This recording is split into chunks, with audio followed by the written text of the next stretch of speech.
to safeguard vulnerable communities. As a representative of Pakistan's legislative body, we pledge to work closely with stakeholders, government, agencies, private sector leaders, civil society, and international partners to drive policy, coherence, transparency, and accountability in implementing these climate initiatives. Pakistan cannot fight this battle alone. The principles of climate justice demand that undeveloped nations uphold their commitments under the Paris Agreement, from fulfilling the $100 billion annual climate finance pledging to ensure fair access to technology for developing countries.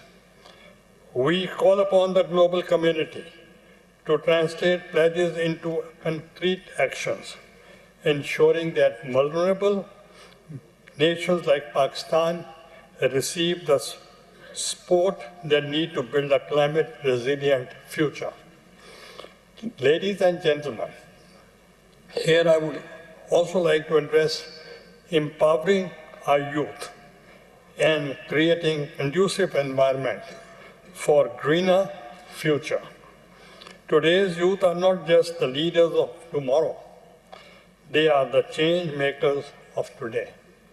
We must equip them with tools, education, platforms necessary to lead Pakistan's transition to green economy.